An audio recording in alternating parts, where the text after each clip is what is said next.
Hi, Million Hour Workweek listeners, and welcome back to this week's episode. I just wanted to take a moment to thank you for your support of the podcast, and without you, I would not get the opportunity to do this. That brings me to my next topic. This week's episode is our very first sponsored episode, and I did not think that we would be here this fast. So I would like to give a very big thank you to F5 Roofing and Gutters for sponsoring this week's episode. F5 Roofing and Gutters aims to bring trusting, dependable, and professional service to all of their customers. So reach out to F5 Roofing and Gutters for all of your post-storm needs this tornado season. Now to this week's episode.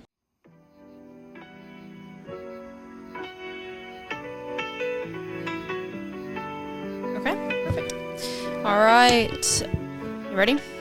Welcome to Million Hour Workweek, where we learn the stories and work life of entrepreneurs so that if you are looking to start this type of business, you'll have a little insight into what it takes to start, run, and successfully profit off of a business like this, and for the community to learn a little bit more about the people behind the business. Today I have here with me Karen Mike Loewe from F5 Roofing and Gutters. Thank you so much for being on the podcast today. How are you guys? Doing good. Good. Thanks for having us. Of course. Introduce yourselves and tell us a little bit about your business.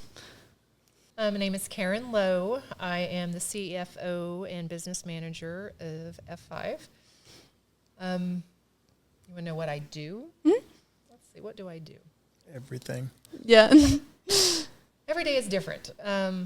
Sometimes I do the roofing repair estimates. Once in a while, a gutter estimate. I handed that over to Michelle. I do payroll. Handle the insurance, our licensing, You do everything. Everything? Yeah.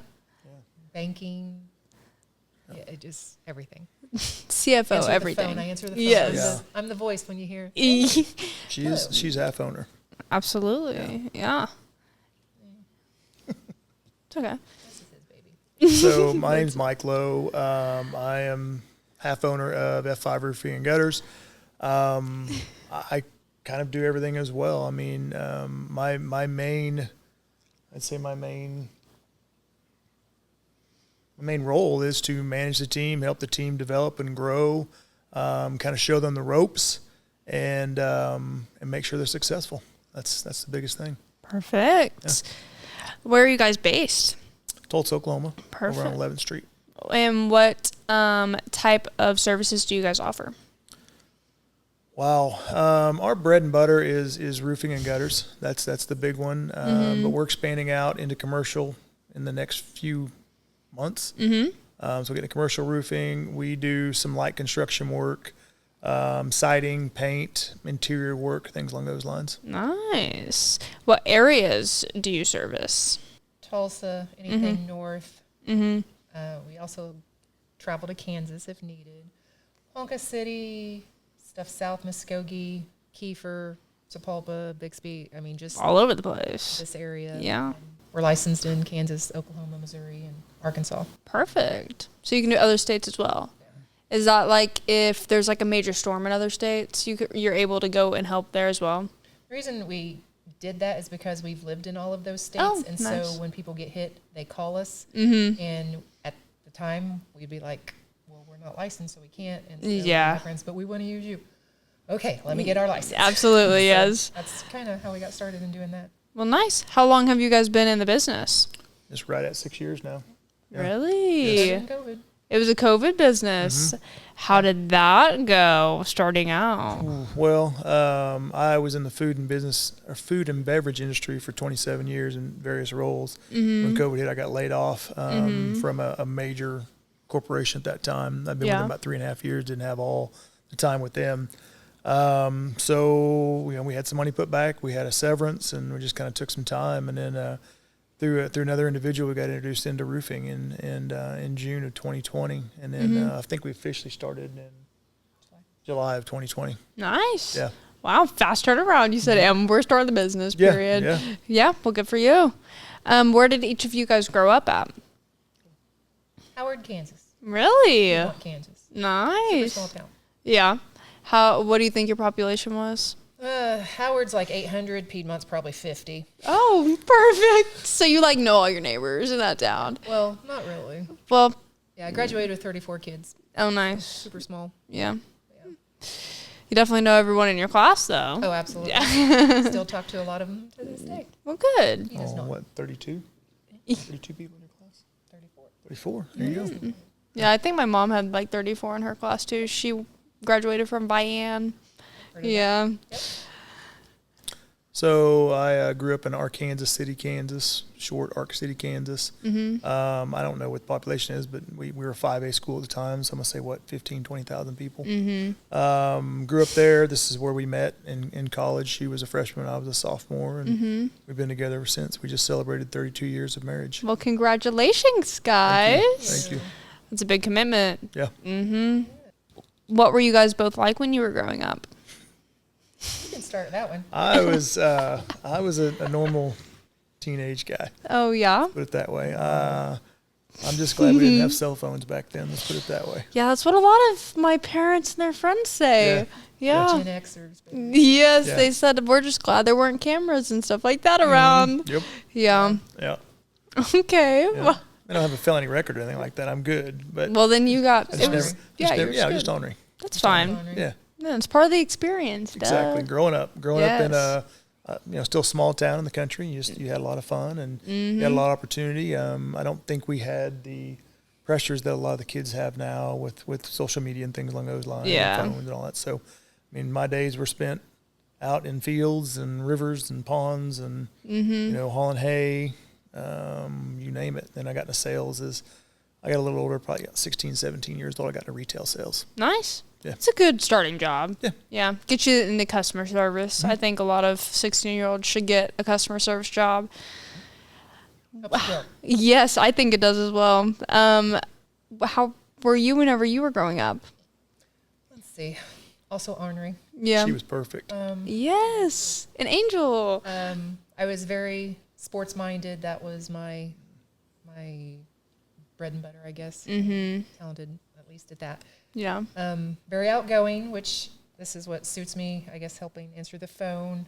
Never know a stranger, can talk to anyone. Yeah. Friendly. Farm kid. Grew up with horses, had some deers, pets. And, Yes. and just enjoyed the country life for sure. Yeah. It gives a good work ethic a lot of times whenever you grow up on a farm, because you have to get out there and feed the animals and stuff to do. We had horses and cows and pigs, and I've hauled hay, harvested wheat, milo, Nice. alfalfa. All the things. Like working pigs. Sports is what brought us together. She was playing volleyball and basketball, and she Oh, was yeah? the better athlete than I. I was a baseball player. And I'll give her credit. She was a force to be reckoned with on the court. Well, She nice. was tough.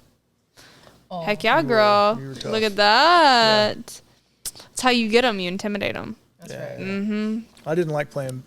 against her. I did not. Playing basketball, she used to make me look stupid. Oh, no. Yeah, You she's said good. anyone else, actually. Can I be on your team, actually? Yeah, Can we be and friends? we were always on opposite teams, and I always had to match up against her and defend her. She defended me, and gosh. yeah, it never worked out well. Yeah. Yeah. It's okay. For me, anyway. Yeah.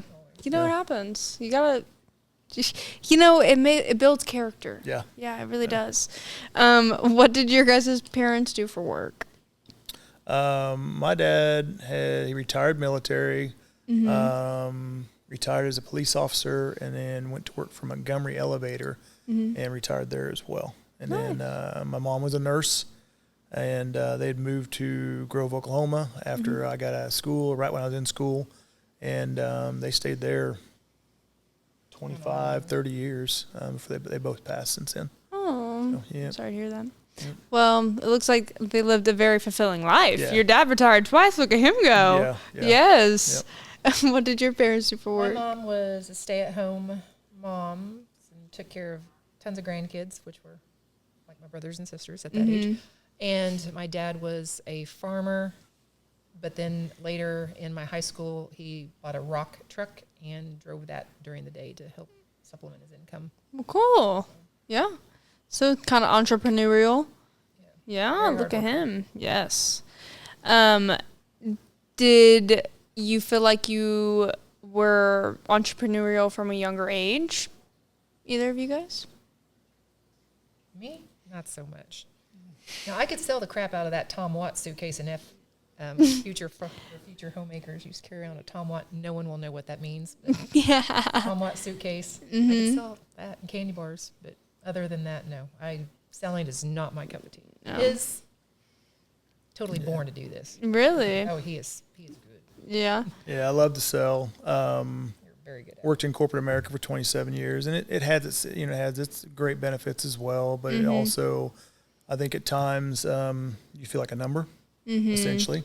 Yeah. And so I think by the grace of God, I mean, at the time when I did get laid off because of COVID, it was a kick in the shorts. It was tough. Yeah. It was very humbling. So, taking a little time, trying to figure out what I wanted to do, and just a couple different opportunities fell on my lap. I was actually going to become a State Farm agent. I got my licensing and everything else. And during that whole time and that process, my dad passed away, so it slowed that down. Yeah. Again, by the grace of God, I didn't get into that. Yeah. So was presented from a mutual friend an opportunity to get into roofing, and we jumped on it and started the business in June of 2020. Yeah. Sounds like it was a good time to jump because it's been successful since. What did you guys think that you were going to do for a career when you were younger? I went to school to be a teacher and a coach. Oh, really? Yeah. Okay. And through that process, I got a job basically through Pepsi on a route truck, and never looked back after that. Yeah. So a lot of jobs just jumping in your lap, to just take you to different ways. Yeah. Well, that's good. It's a good way to go through life. Be spontaneous, You live once. Good opportunity. Had to provide for family. Yeah, absolutely. Yep. What did you think your career was going to be? When I was in the 6th grade, I wanted to be a teacher. Oh, yeah. And so that's what I pursued and became a middle school teacher and did that for 25 years. And taught 7th and 8th grade English, social studies here and there, but mainly English. And then one year he's like, "Hey, I need you to come work for me." And I'm like, "I can't. I'm a teacher." Yeah. You said, "I actually have a job. Career here, sis." So yeah. Then I thought about it and did it and don't miss it at all. Yeah. And she does an incredible job for us, no doubt. And she is the teacher of all the F5 kids in the office. Trust me. Yes, absolutely. All 20 of us, all of our kids. Hey, you actually never get out of that profession, believe it or not. Yes. It's a skill you take with everywhere. Yes. She buys us snacks. Hey, even better. They love having you there. Yeah. What were your guys' first jobs? Lifeguard. Really? Yeah. Hey. And my best friend Jennifer for 4 or 5 summers. Yeah. Lifeguarding. I was always jealous of It was a small town, so very limited. Yes, I thought it was a fun job. I always wanted that job. I was just scared to get that job. Yeah, but it was. I enjoyed it. Yeah. What was your first job? Mowing yards and hauling hay. Hey, that's the way to do it right there. I think that was my husband's first job too. He mowed yards. Hey, he made a ton of money. And you get a great tan, And it keeps you out of trouble, believe it or not. Keeps you busy. Tired to mess around at night. Yeah, exactly. Where did the name F5 Roofing come from? Ooh. Well, when we started, we were just a home-based business, and we were sitting in the back office of the house just kind of brainstorming. We didn't have a whiteboard or anything. We just kind of brainstorming what causes damage to roofs, right? And obviously, hail, whatever else, and like wind damage. Well, what kind of wind? And I have always been fascinated by storms and tornadoes. So I'm like, ooh, tornadoes. Tornado EF5, F5 roofing. Yeah. And went from that. And pretty catchy. We get a lot of good compliments on the logo, and sometimes people think we're storm chasers. Yeah. But it says that it says roofing and gutters at the bottom of it. They figured it out pretty quick. Yeah. No, I liked the name. I thought it was cool because, most of the time it is tornadoes, especially where we're at right now. Yes. So living in Oklahoma, yeah. Did you guys have savings, or did you have to finance, or just start with what you had whenever you started? Just what we had. I had a little bit of an inheritance and some money put back and things along those lines. I mentioned we had severance and stuff like that. So we pretty much put everything we had, our entire life savings, and put it into this business to get started. exactly. Yeah. And do you remember the first roofing job that you got after you started? Yeah. How did that go? It was awesome. It was my mom's neighbor. Yeah, cool. Her name was Mary Mann. Yeah. I'll never forget it. First one that we ever did. And then I mentioned earlier my dad had passed away during that time, and my mom had onset dementia. So instead of keeping the house and things along those lines, we went ahead and fixed it up and sold it. And that was the second roof we did. Nice. Yeah. Well, both of them are meaningful. Yeah. How sweet is that? Yeah. What's the biggest thing you didn't know whenever you started that you wish that you did know? Ooh, for me, two things. I did not realize how corrupt the roofing industry is. Really? Yeah. Laws and regulations, I think, are way too loose.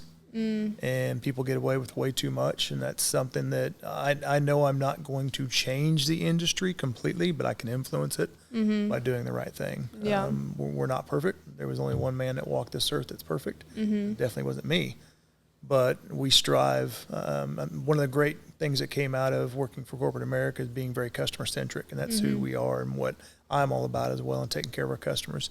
Not every customer is the best. Not every roofing company is the best, but yeah, I would say the corruption within the industry itself, and then secondly, the insurance companies as well. Some of them are great. The agents are great. I'll throw that out there off the bat. The agents are awesome. The corporations are a different story. Yeah. Yeah. Yep. Was there ever a time whenever you were getting started that you guys considered quitting? On more than one occasion. Really? Yeah. Last week. Yeah. You're like, it's actually still happening 6 years in, believe it or not. Was there anything like major that went into it? Was it just like a compilation of a lot of things going on? I think, Compilation. yeah, it's a Yeah. compilation. It can't just be one thing. 'Cause Yeah. you're just like, okay, that's dumb. But Yeah, it's there's just when it hits you all at once, all these different things that pile up, Yeah. that can hit you hard. yeah. I mean, there's a different. I mean, there's no safety net being an owner. So you are the safety net. And, Yeah. and you have the families that work for you, the people who work for you. You're helping their families, right? And you're also helping your customers' families and things along those lines. So there's a lot of pressure in that. Having the key personnel working for you is incredibly important. The right people. That's probably where 50% of our headaches come from is personnel. Yeah. Honestly, we have some great people that work for us, don't get me wrong. But as we've grown and expanded over the past couple of years, it's been a challenge. Yeah. It's definitely been a challenge. Financial struggles at times, things along those lines. And just when everything piles on you at one time, it gets a little frustrating, and you second guess yourself. Yeah, You really do. absolutely. I'm not going to speak for her, but I love it. I really do. It's awesome. Do you remember what your first major breakthrough was for the company? Do you remember it? First major breakthrough? Was that before my time? Nope. How about you answer this one? Our biggest job in the summer of 2023 was a church in Broken Arrow, and it was 360 squares of shingles. A square of shingles, 100 square foot. So that by far was our biggest job, and I believe we roofed that in May of 2023. That to me is a defining breakthrough moment that we grew a lot off of. From that start, and since then we've done a lot bigger jobs. Yeah, absolutely. Yeah. Do you feel like that doing that job gave you the confidence to really like push forward to do more going forward? Yeah, that's a great question. Yeah, I mean a job of that magnitude, that size, it was 4.5 days of work. So the coordination behind that, you until you've actually done it, you can't really plan for everything. So you find out a lot of things about yourself and your organization that can either hurt you or launch you into the next level. Yeah, absolutely. Well, good for you, man. Thank you. Congratulations. Thank you. For someone who knows nothing about roofing, walk me through what happens from the moment a homeowner calls you until the roof is finished. They call you, so why don't you start? I'll start with the calling, and then I'll hand it over. Okay, perfect. Someone calls, and I say, "Hi, this is Karen with F5 Roofing and Gutters. How can I help you?" And then they tell me what they're needing. ask where they live. I assign it according to whoever is in that area. So if it's gutters, siding, roof, chimney, just whatever. And then I kind of see who I want to, because some people are better at doing certain things. So I'll send a more experienced sales rep out if it's something that I feel that they need it. Take all their information, assign it to that rep, contact them, say, hey, you've got a lead, you got so many hours to get it done, put it in the system. They call, set the appointment, and then it goes down our row of our cards, what we call them, of how to contact and then set the appointment and then do the inspection and then all sorts of stuff. Once they contact the customer and set the appointment and get things set up, there's some requirements in there. We require our folks to send a video text to the customers. That way they can see who they're dealing with, right? Who's showing up on their front doorstep. An example. Well, that's so nice of you, man. Yeah, I think it's a good thing to do. And, the people that work for us are on our website as well. So you can go look and see that. I mean, today's day and age, I think you want to know who's walking up on your front doorstep. Yeah. So the inspection happens. We call it the 70-30 rule. If this is an insurance situation, we require our employees to be 70% sure that a claim will get approved by the insurance company before we'll move forward with it. Yeah. Because an unpaid claim is one of the few ways that will increase your insurance rates. So we're cautious with that, and we don't want to force anybody into something that they aren't prepared for financially as well. Yeah. So 70-30 rule, essentially, if they do have enough damage, we send videos to the customer, show them the damage, review it with them, and let them make the decision. The biggest thing for us is that we inform our customers so they can make an educated decision. Well, perfect. We help them call in the claim, walk them through the entire insurance process. We have people in the office. One is a licensed adjuster himself that works for us full time, and three other people in the office that work through estimates and go through the entire process of the insurance to make sure that the customer is fully indemnified for their loss. So it's a team. It's not just a salesperson going to the door and helping the customer. They are the lead person with the customer, but there's a team of people behind that from Karen all the way through to our general manager and the people working in the office for the insurance process. Once that's all done, we all agree upon the pricing and make sure things are taken care of, and then we allow them to select what kind of shingle system they would like to go through, and we have everything from a beginner grade shingle all the way up to what we call a stone coated steel shingle system. Nice. And we figure out the financials on that. There's legalities that fall into that as well, like with deductibles and things along those lines that we make sure are taken care of. And once we sign a contract, put the deposit down, then we get everything scheduled and try to communicate with the customer every week, let them know what's going on and what's coming up, and send out emails of kind of the construction process, because it's going to be a construction site for a day or two, and construction can be a little messy sometimes, but we have catch-all systems and different things that help clean up the mess. Typically, the average install is going to last about a day, and once it's scheduled to be done, we also schedule anything else that needs to be done with gutters, or if there's interior work or siding or things along those lines. So that way we're not dragging it out. Normally, we're not dragging it out for 6, 8, 10 weeks. We try to get this done within a couple week time process. Yeah. But the heat that we're experiencing now slows things down. Yeah, this air frying of Oklahoma. Yes. Yeah. In June we had the monsoon rains that we couldn't work for 2 weeks essentially. But we've had a anomaly of a hailstorm from Skytook all the way out to Inola recently on May 8th this year. It was golf ball size hail for 20 minutes. I mean, you just never see that. Yeah. And so people had a ton of damage. I mean, from windows to roof to gutters to siding, you name it.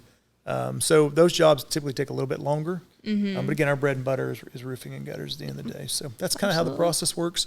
Once it's done, we do all the documentation as the job's going on. We put it all together for the customer and for the insurance company. We send it over via email to them with the final billing, and then we get everything taken care of and get their warranties done, and they become part of the F5 family. Well, fantastic. Yeah.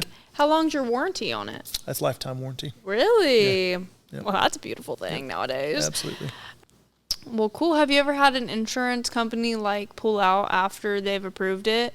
No, not after. Really? Not after it's been approved. Well, that's good. It's usually getting them approved. Yeah. It's getting them the approval process is what Really? the struggle is. But yeah, once it's finally approved and done, the indemnification process, it's usually, then it gets to be somewhat seamless. Well, perfect. Well, that's good. How do you find a crew you can trust to do all that? Great question.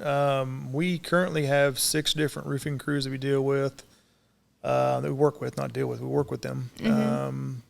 We have 4 gutter crews that we work with, several other subs, it's a delicate balance because yes, they are subcontractors, they're 1099s. That's what everybody uses, but they represent the brand. Yeah. Right. So we have to vet them out. We make sure that they match the level of liability and work comp insurance that we have as well in case anything happens. And knock on wood, we've never had to file an insurance claim. So we don't want to do that. Again, we're not perfect. Things happen, but we cover it and make sure our customers are taken care of. So it's important to have people that will be a great representation of the brand and their brand as well. Absolutely. What would you say makes a good roofing crew? Man, one that has I've got several ideas. yeah. Go ahead then. Stand behind their work, do what they say they're going to do, leave things better than what they found it. We have a level of, like, I expect things to be nice and tidy. That's So what I was trying to say. I want things nice and tidy when you leave. I don't want to find nails and stuff. So if that happens, granted, there might be some, but if you find no, that's not cool. We want to know about it because then we're going to take care of that. But Yeah. we have a level of expectations that we want for our customers to have. And if we have crews that continually don't do that, then we just don't use them anymore. Yeah. Just you don't represent what we believe and what we want to do Yeah. and accomplish. So Absolutely. we've used a crew one time and it was off. No, we're done. Well, good for you for We being just don't able use to them do again. one and done. Yeah. Yeah. Yeah. You have to really stand behind your professionalism whenever it comes to your business, for sure. Exactly. Yeah. What's harder, finding customers or finding good workers? Finding good customers or customers? Mostly good customers. Good customers, Yeah. Yeah. Most customers are really great to work with. We have a great customer base. We love working with the people that we have. A lot of it's through referrals. It's not hard finding good crews. You can find crews out there and then vet through them and find them. Finding good employees is a challenge. Really? It is a challenge. There's no doubt about that. I think there's 20 of us now. Yeah, 20 total In the now. office? Yeah, total team, everybody from field and office staff and everything else. And that's grown exponentially over the past 3 years, 2.5 years. And people are good people. They're good natured at heart. But this is a construction industry, and it's tough. It's hard. It takes a certain person to be able to thrive and do well in this industry. Yes, that's what we look for. Yeah. Are you seeing a more predominant like age group in who is working for you mostly? I'm over here nodding. Yeah. Yes. We have learned that. Well, we've got one that's 20. Well, we've got a couple that are young, but Yeah. there was one at one time we're like nobody under 25. Yes. It just seems that I won't say work ethic or not necessarily, but over the people that we have had, again, there's always someone that's not. Yeah. Right. I would say the older, and I mean Yeah. 30 plus. Yeah. I know it's like we have a kid now that's what, 19? 19. And I told him today, I said, the fact that you are so young, I said, I don't know if I would buy a roof from you, so you really have to know your stuff. You have to be very educated, very well-spoken and stuff. And he's like, I'm all over that. I'm like, you better be. You better be, He's yeah. up for the challenge. He's doing well. Well, He's doing- good. Yes, Yeah. he's doing Good, great. good. He's come a long way. Yeah. So I'm proud of him. In a short time. He's stepped up. Yeah. So As long as he's eager to learn. yes. Yeah. I'm very honest with him. Be like, you got to step it up. Good. Well, good. Good. I mean, the reason why I asked, because it is a roofing company. Like, you guys are getting up on the roof and things like that. So I didn't know if it was like 30 to 40s or Yeah. things like that. Yeah. Yeah, that's, Or I've been youngers. doing it for 6 years now. And the past couple of years, my body's telling me to not do as much as Yeah. I've done in the past. So's your wife. I'm 54. Yeah. So yeah, it physically, it can be challenging, no doubt. Mentally, it can be even more challenging. Yeah. The important thing for us is that we are working on 9 times out of 10 the biggest investment of a family. Mm-hmm. So it's important to us as well. Absolutely. And we want to treat that property like it's our own home. Mm-hmm. And that's our expectation for our employees as well as our subcontractors. Mm-hmm. Yeah, absolutely. Got to keep them standard up here. Yeah, Yes. yeah. What are the biggest expenses that go into the roofing job? Workman's comp and general liability insurance. Really? Oh, yes. I would have never guessed that. Yeah. It's ridiculous. How much would you say it is per job? Not Or job. per Year? policy? Sorry. Yeah.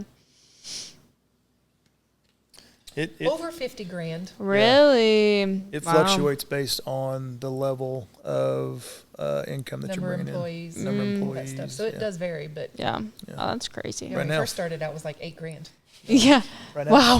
fuel is our biggest expense right now. Really? Yeah, yeah. I can believe that. Yeah, fuel is driving prices up right now quite a little bit, and everything is made of oil, Yep. including shingles. Really? Yeah. I didn't know that. Oh yeah, Wow. yeah. So it's been tough. Well, It's been a challenge. yeah. At least your business isn't taking like a huge hit. No, It's we've just- been really fortunate yeah. because of the volume and the partnerships we have in the distributor network. We've been able to stay competitive Well, for our good. customers. Yeah. Good. That's fantastic. When you see a huge storm on the radar, are you thinking like a homeowner or thinking like a business owner? Oh my gosh. We call him Meteorologist Mike. Really? He'll send 400 texts at one time and be like, screenshot. Oh, it's coming here. It's hitting this town at this time. Yeah. Let's get in the car or trucks. Let's go. It's hilarious. You're Yeah, funny.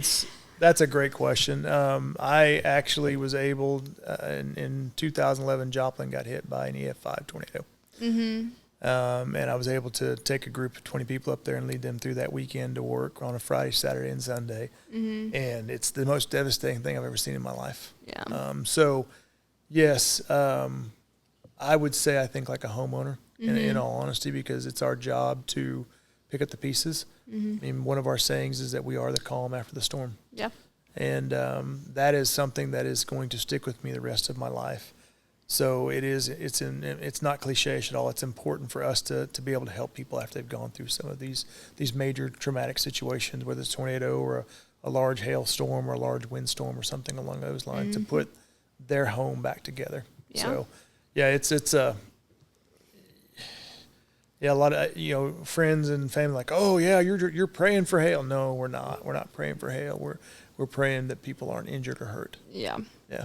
And like slight shingle damage. Yeah. But like, you Yeah. know, Yeah. as long as their family's okay. Yeah, we're praying they have insurance. Yes, absolutely. Yeah. How much can one major storm change your entire year financially? Tremendously. Really? Yeah. Oh, yeah.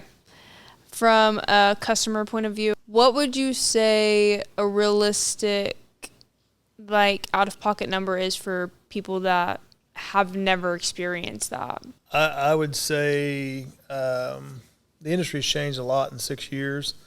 When we started, we were used to seeing deductibles at $500 to $1,000. Now the insurance industry's changed that, and they're typically 1 or 2% of the entire home value. Oh, Not the value of the roof, the entire home value. okay. Yeah, so we out of this storm that we experienced May 8th, we have seen that I can think of. We've seen one deductible that was $32,000. You're kidding. No, Oh and the my entire damage on the house was $38,000. Oh my. So yeah, the customer was prepared for it. They knew what they had. Yeah. That was the thing. But on the flip side of that, we've seen people that that they didn't know what their deductible was, and then they got hit with an $8,000 or $10,000 deductible. So legally in the state of Oklahoma, all 4 states that we're licensed in, you cannot absorb the deductible. You can't help with it or anything like that. Man. It's like a hospital copay or a doctor copay. You have to pay it. So we have financing set up for customers that may need that or something along those lines. So sometimes it can be a shock. Yeah. And I think the insurance industry, my personal opinion within the next 4 or 5 years is that as a homeowner, you're going to have a house policy and you're going to have a completely separate roof policy.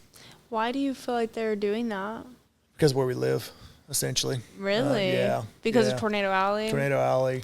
And that's hail. our fault. Yeah, Like, yeah. we control the weather. Yeah, I mean, you live in Connecticut. Mm-hmm. They don't. You live in San Diego. Yeah. You know, they get in San Diego. They get earthquakes, Yeah. right? But they don't get tornadoes and hail and storms and wind and things Yeah. like those lines. They don't have to get foundation insurance. Yeah, Like, yeah. So it just depends on where you live. Really, there's some states in the United States that you don't worry about any of the stuff that we worry about. Mm-hmm. Yeah. Well, that's crazy. Yeah. Well, hopefully not, but we'll see. Yeah. What's the biggest misconception homeowners have about insurance claims with their roof, in your opinion? Mine would be that they have a storm blow through and they immediately call in a claim. Yeah. Really? Do not do that. Why? Makes your insurance go up, especially if it's not, you don't have enough damage to call in a claim. Mm-hmm. If you have a $3,000 or $4,000 deductible and you've had 5 shingles blow off your house that we can fix for $300 out of pocket, Yeah. don't call a claim in, because when you call in, even if they're approved, that still goes on your record. It's kind of like when you get a speeding ticket, it goes on your record and it sticks on there for 7 years. It's the same thing on the insurance side Yeah. too. Wow, Not that I that's would know anything crazy. about that. No, you don't know anything about speeding. No, nothing at all. Me either, girl. Yeah. So what should they do should they get like a consultation and see how much Call in it first. is? Yeah. Really? Yeah, they So call should- you guys. Yes, Yeah, let us yeah. look at it, Yeah. make sure, we'll come out, do the inspection and say, hey, we can fix this for you. Do not call in a claim, or if it's bad, then yes, Okay, this would be perfect. insurance worthy. Well, nice. Well, it's nice that you guys go and tell them like which one to do. Yep. That goes back to that 70-30 rule. Mm-hmm. Yep. Have you ever had one where like a person thought it was going to get approved and it didn't get approved? Yeah. All the time. Really? Yes. Mm. Yeah. Yeah, And we've had situations too where a person's called a claim in and then called us, and we got out there before the insurance company got out there, and we did the inspection for free of charge, and we advised the customer to call the insurance company and cancel the claim because there was not enough damage to warrant a claim of $2,000 or $3,000 or $4,000, whatever it's going to be, and then help them out with a repair. And if they cancel it, would it still be on their record? No, ma'am. Oh, you just got to be quick with it. Yes, ma'am. Yeah, that's good. What should a homeowner be careful about when choosing a roofing company after a storm? Don't pick one that'll absorb your deductible. It's not worth prison time. Really? Yeah, it's a federal offense. Wow. For the customer or for the business? Could be for both. Really? Yeah, potentially. That's So not good. it's look at talk to people, look at reviews, right? Go on Google, look at reviews, see what's going on there. Go to But Facebook. not sponsored reviews. Yeah, not sponsor reviews. Yeah, not sponsor. That's a good I've point. Yeah. learned that. I had to educate some. Those top ones are sponsored. They pay for those. So, yeah, the sponsored So ones it's are fake. not Yeah. legit. Yeah, yeah. Look for the organic reviews that people actually truly leave about the company, that had experience with the company. Check Facebook, ask around, see who's had good experiences. Right. I mean, in a storm damage area, every roofing company goes and knocks doors and talks to people. There should be a certain level of professionalism at all times, and especially at the front door when you're working with somebody. So I definitely take that into consideration. Absolutely. So. First impressions definitely matter. Yes, ma'am. Yep. Yes. How long did it take before F5 was consistently profitable? We make a profit. Yeah. I don't know. I would say year 5. Really? Yeah. Yeah. That's Year what 5. It that takes a while. seems to be like what a lot of people say. It's Yeah. got to take at least 5 years before you make a profit. Yeah. Everybody says when you get over that 5-year hump that you're kind of have made it. In the roofing industry, it's 8 years. They say Really? 8 years. Once you get past year 8, then you're solid. Period. So we're in year 6. Yeah, you're almost there, guys. Yeah, you were in the end almost there. stretch. Yeah. Yes. Did you guys pay yourself immediately, or did you put most money back into the company? Most of the money went back to the company. Yeah. It was an investment back in it. You pay yourself a salary like you would any job at most points, but there was it had to go back to the company. Yeah. It still does. It still does. I have employees that make more money than I do, Yeah. and I'm entirely fine with that. Yep. But we invest back in the business and back into our employees and back into our customers. Yeah, that's what makes a business go round and keeps the morale up, Yes, definitely, ma'am. when you Yep. go back into it. Yep. What was the first year like whenever you guys got started? That's you because I was still teaching. She was still teaching. It was a big learning experience. I mean, for me, I came out of the food and beverage industry. So I had to learn a lot about the roofing industry itself. I was proficient in sales, but I had to learn a lot about the industry itself. And you still learn each and every day. Yep. If you stop learning, you become stagnant, right? You're not benefiting your business or your customers or your employees. So that first year was very, very challenging in figuring out all the pitfalls and the celebrations and, celebrating the wins and things along those lines. So there's definitely that first year can definitely be a lot more pitfalls than there are celebrations. Yeah. So you just have to keep your head up and stay driven. You have to be very goal oriented and be focused on that and continue to work in that direction. Absolutely, and that's what makes or breaks a lot of businesses. Is they just get bored and they just don't see the goals being achieved fast enough, and that's just not good enough for them. Just want to go to the next thing. It's a marathon, not a sprint. Yes, absolutely. I think that's the beauty about what we do. Every day is different. Yeah, every day is different. Every day is different. I mean, you're going to different areas. You're going and seeing different people. You're talking to different people. Different challenges, different wins, different celebrations, things along those lines. So it's pretty cool. It keeps it refreshing. Yes. Yeah. Yeah. What has been your biggest year so far? This year. Really? Yeah. What would you guys say that has been your biggest achievement this year? I would say we are getting ready to launch into full commercial. The growth that we've experienced and being able to manage that growth personally and professionally has been a big achievement for us, and a couple of the jobs that we've worked on. I mentioned the very first big job on the church, and we've surpassed that several times now. Yeah, and we continue to do that. So it's just you have those milestone moments in your business, and you just look back over those. So we've had several of those this year. Well, good. Congratulations, you two. Thank you. What would you say has changed in the business for you that has allowed you to reach those levels? Good people. Yeah. Yeah. Yeah. Just with staffing. Hiring good people, having a good quality staff, good quality team, most definitely. And it's our environment's family environment, right? And she creates a lot of that. She really, really does. So I give her credit for that. So I'd say in the past year and a half, people want to come to work for us. So it's been really, really cool. Well, good. Yeah. Good. What has been your biggest financial mistake you've made so far with the business? I have one pop in my head. Putting the wrong color on a roof. Oh, no. Yeah. When did you figure it out, like halfway through or all the way? Oh, all the way done? Okay, perfect. It was in Arc City. Okay. Yep. Had the same customer, but she had 2 different addresses and 3 doors down. The paperwork. Oh no! They just wanted black on here and brown on here or something, and they just got it swapped her. So she walked home and was like, "No, that's supposed to be black." Oh no! So we redid the entire roof for her. Well, perfect. That was yeah. So far that's a one time, right? Yeah, I'd say that's probably the biggest.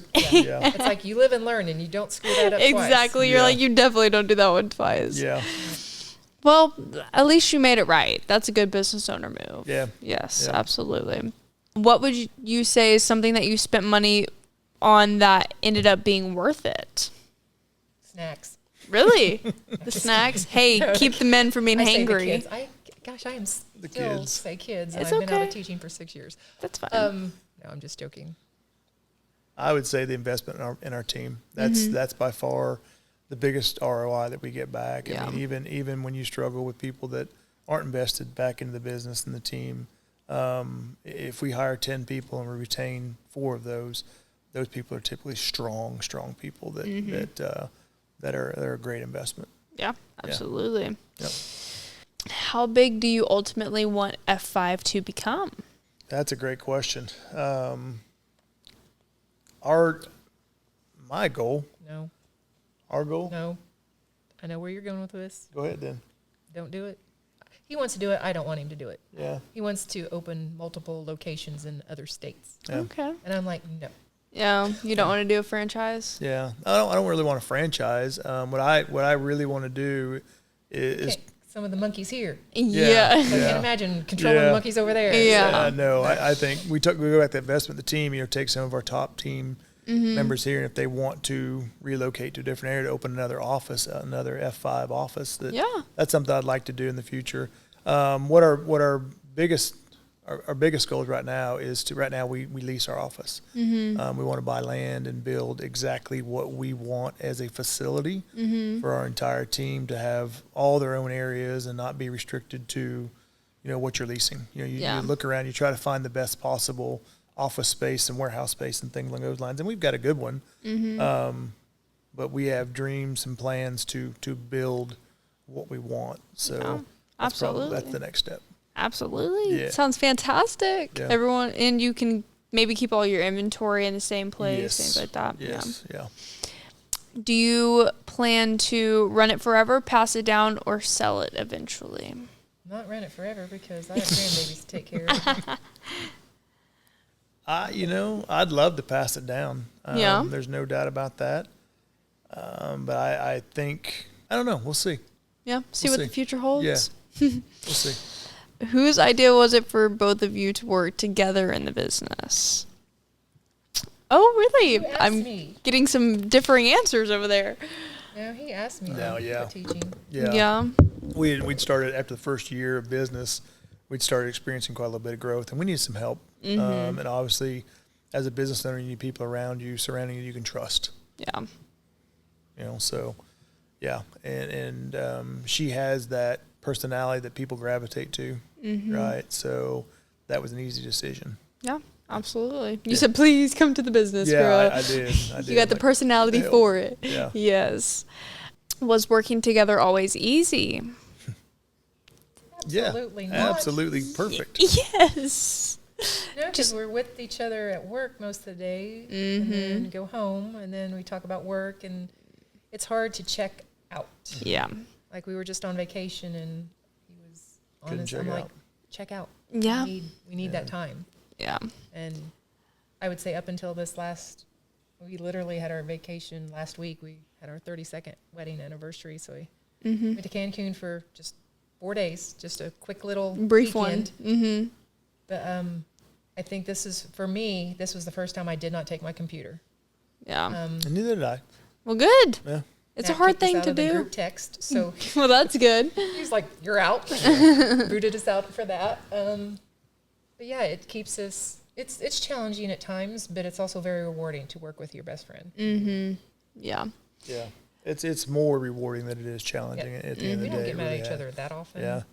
That's good. I remember one dust up that I'll never forget. That there was, I don't know what the situation was, but I got upset in the office and I chastised her in the office, and I'm like, I'll never do that again. Yeah. Ever. Yeah. Just wouldn't, don't do that. So admonish in public, Yeah. right? Absolutely. So, or excuse me, no, admonish in private, celebrate in public. Excuse me. Yes. Yeah. Do you feel like it's made your marriage stronger working together? Yeah, most definitely. Yeah. Do you feel like you guys have to actively work towards not like bringing it home, like, because it is something that will like overtake every single conversation? Is that something that you guys like actively work towards, like doing things other than work with each other outside of work? Like, do you guys have hobbies or anything? It does. We talk about work a lot. Yeah. Yeah. Yeah, work. Sometimes I wish we wouldn't. Yeah. It can be the center of your life, really, and you shouldn't. It shouldn't be the center of your life, right? But again, it goes back to that not having a safety net. You are the safety net for your employees and for your customers and things along those lines. So there's a lot of stress and pressure that comes with that, most definitely. But you have to find a balance. You have to find a balance, whether it's going on a trip together or going out on dates on a specific time, on a regular basis, things along those lines. Are you taking me to dinner tonight? So yeah. Is it your date night? No. Oh. Every night's a date night when I'm married to her. Well, yeah, Right, absolutely. Me and my husband have had to start doing that because like we both have a lot of our own projects and businesses that we do a lot. Yeah. And so we have date night every Thursday because like literally if we don't plan a day, like every single day will get consumed by something different, and we won't see each other all week until we get in bed. Yeah. And so trying to like actively work towards like okay, well, this is the day that, like, we do hang out together and, like, you're not working, which has been very hard for me since I started the podcast. But to just, like, spend undevoted time together, because, like, you do have to have that time in your relationship, even whenever you are running businesses and things like that, especially whenever you guys are both running a business. Yeah, I mean, running a business is it's part of who you are, and you can't help that. Yeah. But you have to take a break from it just for a sanity check and things along those lines. Whether it's 15 minutes, 10 minutes, you know. I think one thing we've done a really good job of in the past few years is that in August, that's our anniversary, so we make it a point to go someplace in August. Our slower times of the year, obviously in December, January, February, so we can do something then as well. But it's not like, you know, some people think, oh, you own a business, it's all glitz and glamour and money, and it's not. Yeah. If we can sneak away for a week and a half, that's a great thing. Yeah. It's a luxury, really, to get away. Yeah. Whenever you guys disagree on a major decision, who gets the final say? This is his company. Yeah, he said, He started it. I'm on the paperwork. Well, He is completely, Yeah, I can sign checks now, so there's that. well, it depends on the situation. It really does. I mean, I will come to, like I did last night. I came to you about a financial situation, asked her the questions, you know, can we do X, Y, and Z? And she's like, well, what about if we do A, B, and C first? You know, things along those lines. So, yeah, it depends on the situations. It really does. She does. I mean, as much as she says that, she does have a say in the business and what we do and things along those lines. You know, maybe when it comes to a roof situation or repair situation or something along those lines, and that's where everybody comes to me. Or we have a general manager that does a great job as well, and then he's very, very knowledgeable. So that's kind of starting to take some of the stress and pressure away from us. Well, that's good. Yeah. That's good. Take some tension off of it. Yeah. How do you separate being husband and wife from being business partners? That's a thing. Yeah, I mean, it's supposed to be a thing. I don't think you do. You don't? No. Well, that's good. I don't think you do, because you have those moments in the office and things along those lines where you're husband and wife too, Yeah. right? And, Yeah. You know, so Just take it day by day, situation by situation. sometimes I need a hug. Yeah. You know, sometimes you do need moral support at work. Yeah.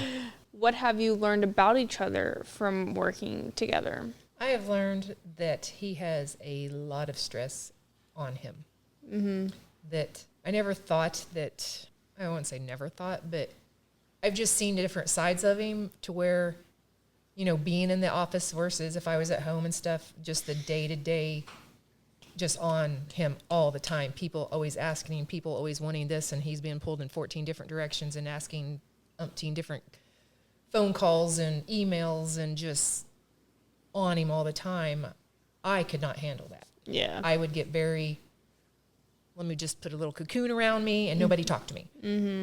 He handles it completely different. Sometimes he does get mad and upset about stuff, but I don't know anyone put in that exact situation that you wouldn't have that same point where you're just like, okay, enough. Like, you know, I sometimes get on to him for like, you just need to calm down, chill out.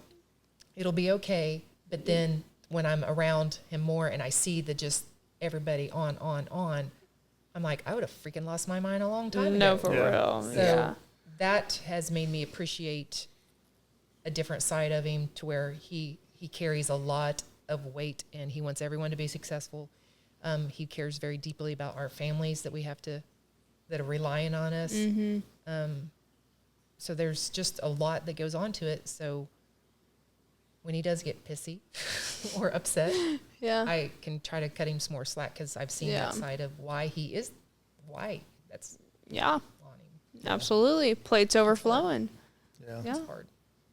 I think for me, I see her bring the calm, really, and bring the reason to the insanity sometimes, right? So that helps me out a ton, and I also see how much she does outside of home, right? I mean, as a teacher, I didn't see everything, obviously, but, you know, she'd leave the house at 6:30 or 7 o'clock in the morning, get home at 5:30, 6 o'clock in the evening, and then grade papers till 10 o'clock at night, you know? So here, she may be managing payroll, you know, things along those lines, paperwork, stuff like that. We have our days that ebb and flow, but she wears a lot of hats. Yeah. And I appreciate that.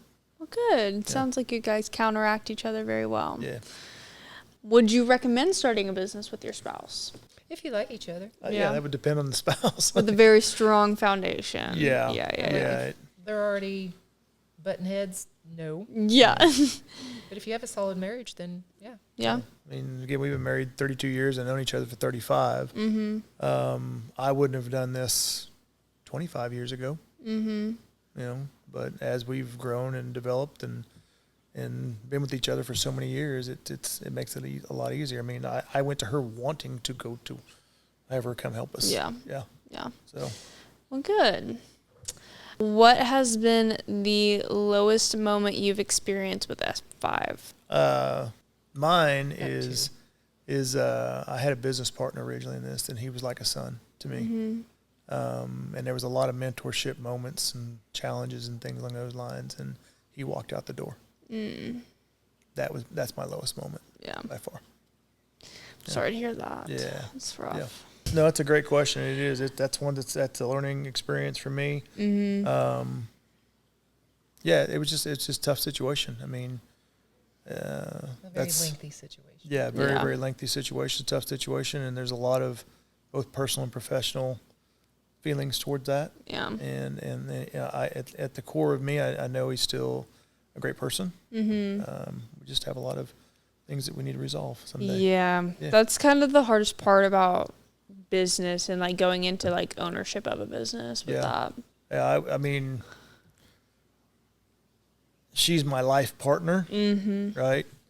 I would never recommend going into business partnership with anybody because of my experience. And that's good and bad. Yeah. So I've always personally been scared of going into partnership. Like even whenever I started this podcast, I thought about going in with a host, and I was scared because I'm like, what if it goes south later on and we break it, and like, what would that mean for a business? So I've always been scared of partnership. Very challenging. It's very limiting. Yeah.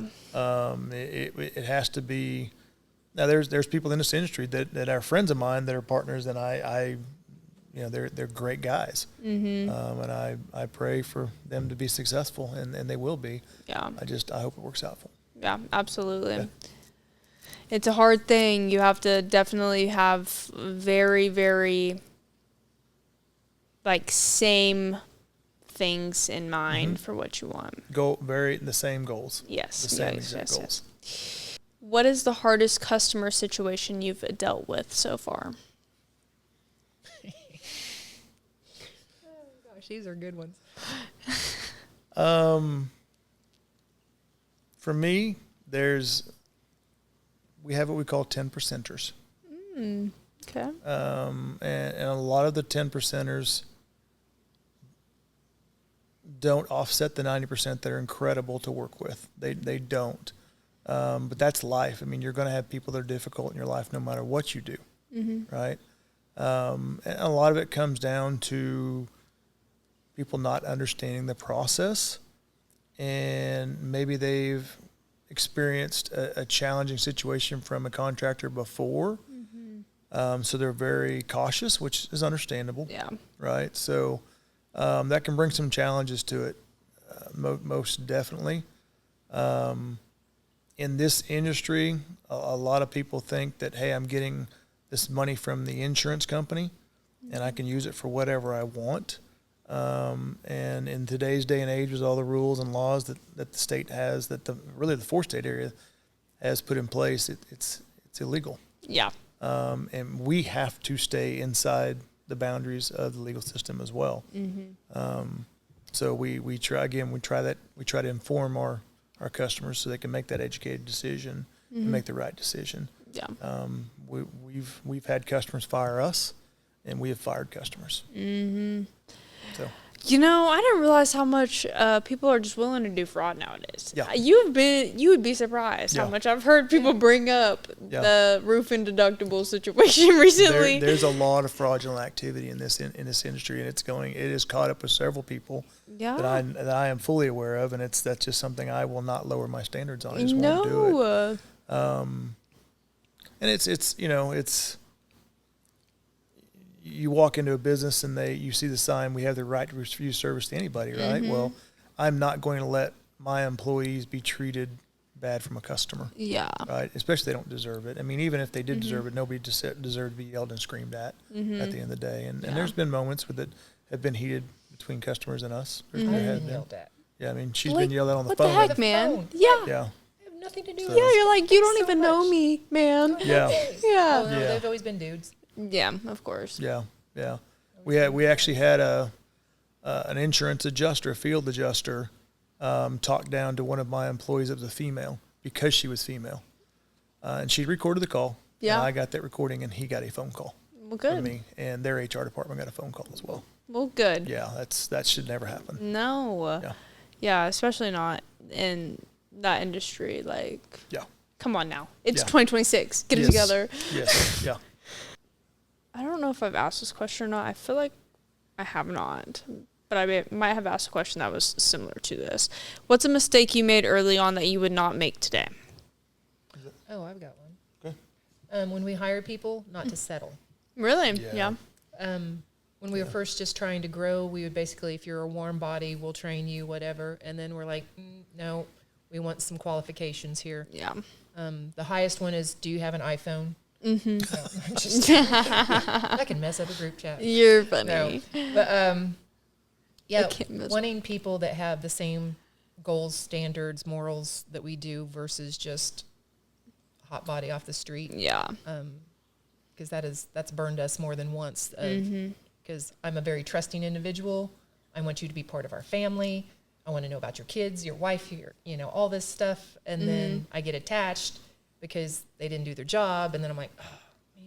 Yeah. Like, So gotta let them yeah, go. I would, yeah. Yeah. I want, that's been, I would say, my biggest letdown is Yeah. people that just don't fit.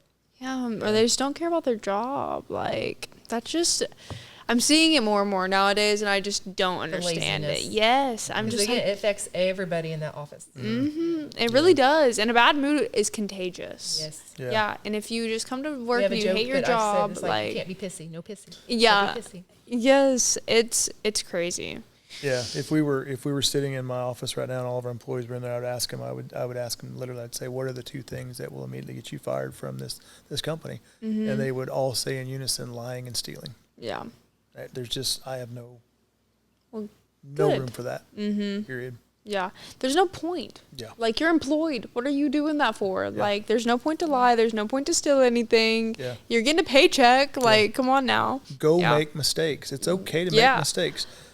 She mentioned earlier Own about the up. roof, the wrong color roof that we put on. Yeah. The two employees that were involved with that are still employed with us. It's okay. Yeah. That happened over a year ago, and it has not happened since. We were in business for 5 years before it happened. Go make mistakes. That's okay, because Yeah. if you're making mistakes, at least you're trying Yeah. and you're working through it. I mean, I know I've made mistakes that's cost this company thousands of dollars. Yeah. Right? You know, it's just part of But I it. learned. Yeah. As long as you're not being malicious behind your Correct. mistakes. Correct. Absolutely. Yeah. How many hours a week do you realistically work during a busy season? I would say How on about you work? average, during a busy season, we have a saying, we take 12 months of work and pack it into 9 months, what we do. So December, January, and February are typically your slower times of the year. Let's just go back to the Father's Day storm in June of 2023. I left my house on Father's Day at 6 a.m. That was Sunday. Got back home at 10:30 p.m. that night, and then worked 29 days straight. The same thing. Yeah. Now, You're a strong man. we grossed $1 million in that month. Wow. Yeah. Doing fantastic Gross. business. Yeah, but in this industry, you have to go out and take care of customers when the opportunity presents itself. It's not about the money. Yeah. It's about taking care of the customers. And you're going to turn around and you're going to put some long hours in. You're going to work some long hours. Then you're going to look at your bank account, which is great. But then you're going to look at the relationships you built with customers and the trust you built with customers. Because when we had this storm in May up north, I bet we got 400 or 500 phone calls. I mean, just people calling us that knew us and established and things along those lines. So we didn't have to go out and solicit business as much. Yeah.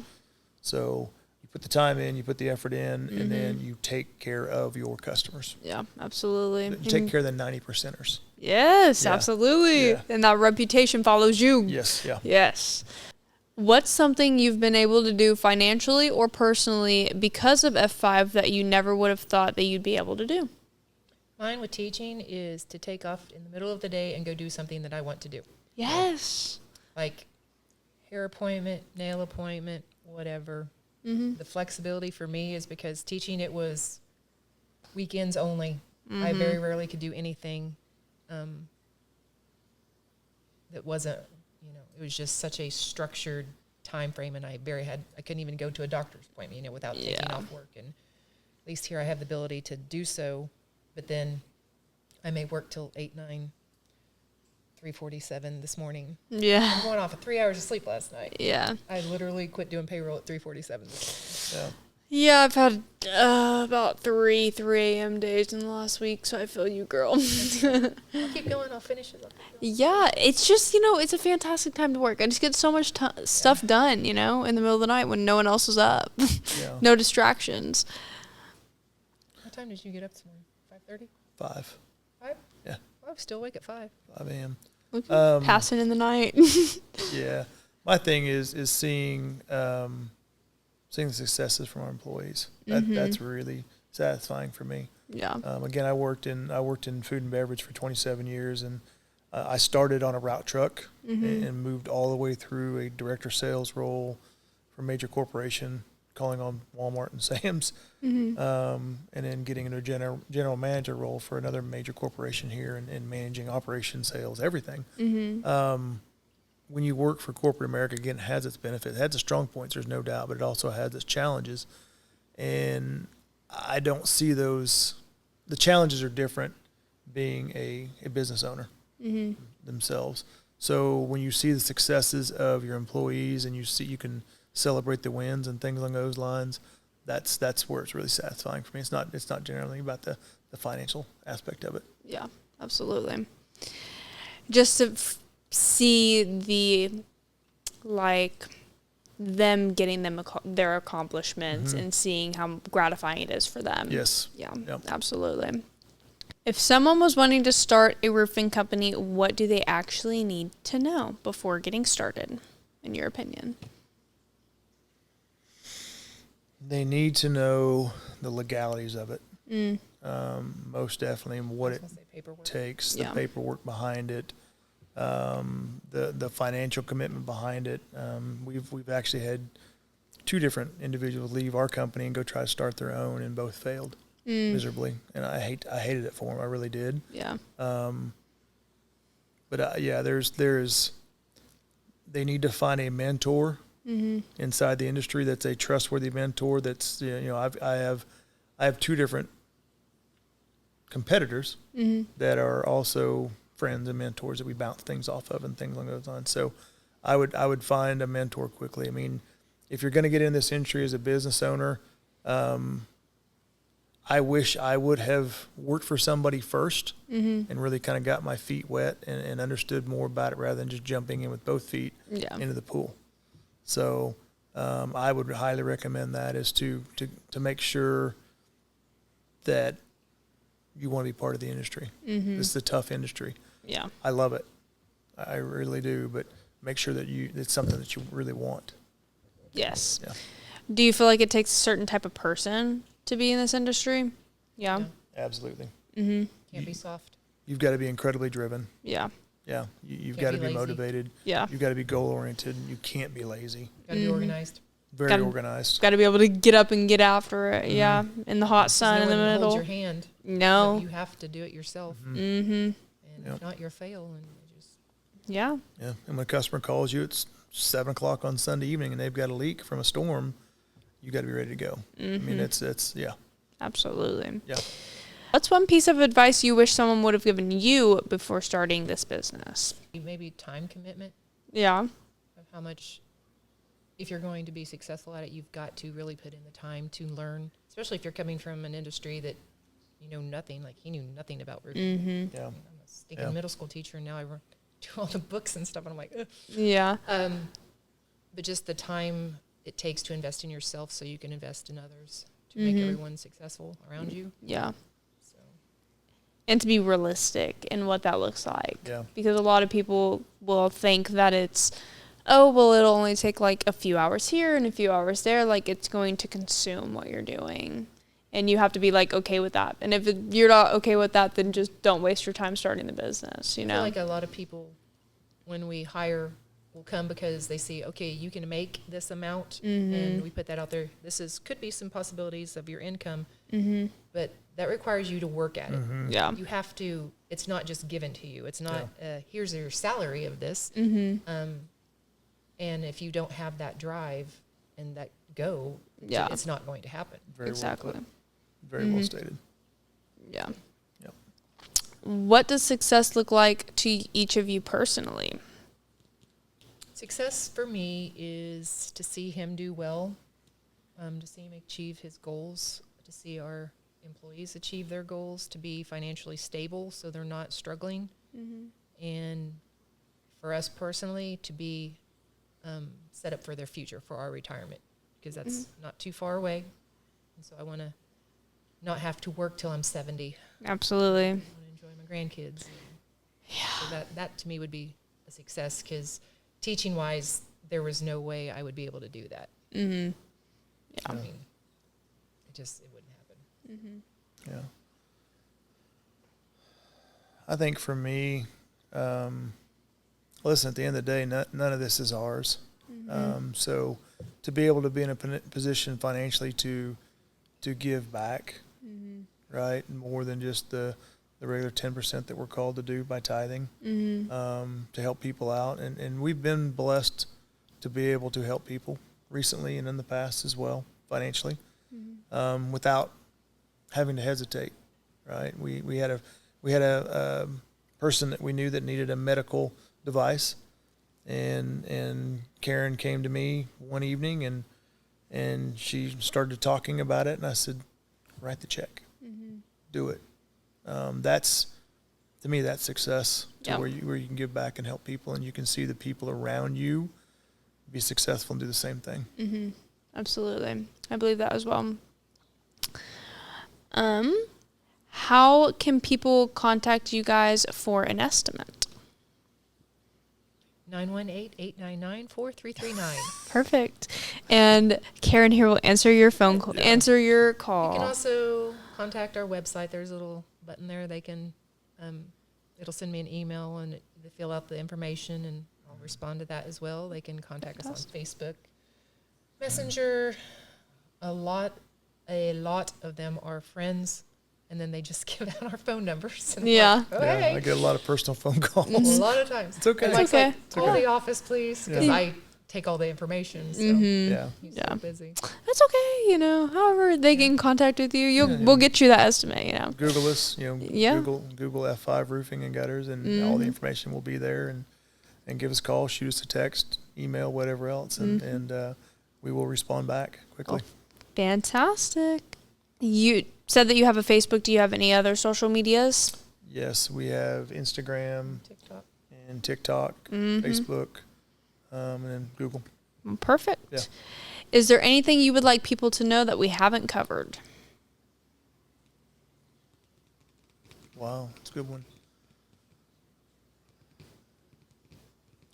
I would say we are so busy right now with that storm and the heat, and then on June as the rain, is to just please be patient. We have so many customers, and we do have, our salespeople and stuff, but there's a timeline and process that it takes to get that many people done. You can only do so many installs a day. You can only do so many gutter things, also. And do them right. Yeah. Yes, you can get someone that might do it sooner and faster, but also we'll be the people that you call when they screw up because it's not done right. Absolutely. To just be patient. Like I said, we are trying to get to, like I said, those 500 plus customers as soon as we can. It just takes some time. Yeah.